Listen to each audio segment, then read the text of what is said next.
ಚಿಕ್ಕಬಳ್ಳಾಪುರ ತಾಲೂಕಿನ ಕೀಲುಕುಂಟೆ ಕೆರೆಯಲ್ಲಿ ಈಜು ಹೊಡೆಯಲು ಹೋಗಿ ಯುವಕನೋರ್ವ ಸಾವನ್ನಪ್ಪಿರುವ ಘಟನೆ ನಡೆದಿದೆ.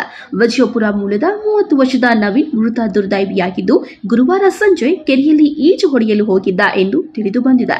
ಟಿಪ್ಪರ್ ಚಾಲಕನಾಗಿದ್ದ ನವೀನ್ ತನ್ನ ಇಬ್ಬರು ಸ್ನೇಹಿತರೊಂದಿಗೆ ಈಜಲು ತೆರಳಿದ್ದ ಎಂದು ಸ್ಥಳೀಯರಿಂದ ಮಾಹಿತಿ ದೊರಕಿದೆ. ವಿಷಯ ತಿಳಿದು ಶುಕ್ರವಾರ ಸ್ಥಳಕ್ಕೆ ಆಗಮಿಸಿದ ಪೆರೇಸಂದ್ರ ಪೊಲೀಸರು ನವೀನ್ ಮೃತದೇಹ ಹೊರತೆಗೆಯಲು ಅಗ್ನಿಶಾಮಕ ದಳ ಹಾಗೂ ಪೆರೇಸಂದ್ರ ಪೊಲೀಸರು ಸಂಜೆಯವರೆಗೂ ಹರಸಾಹಸ ಪಟ್ಟಿದ್ದಾರೆ.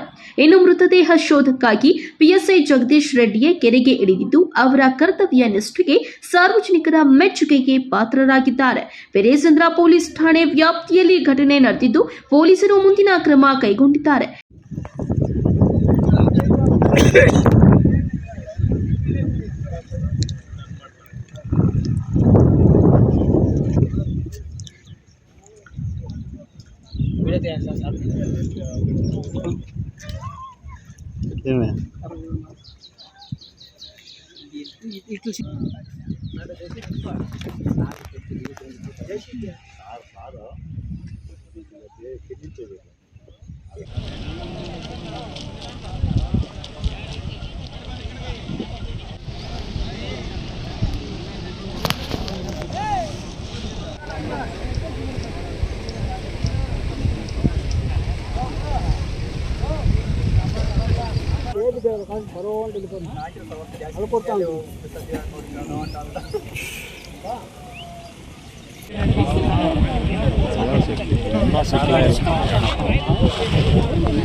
ಲಕ್ಷ್ಮಣ್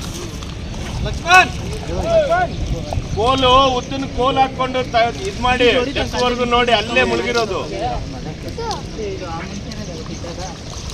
ಕೋಲ್ ಕೊಡ್ತೀವಿ.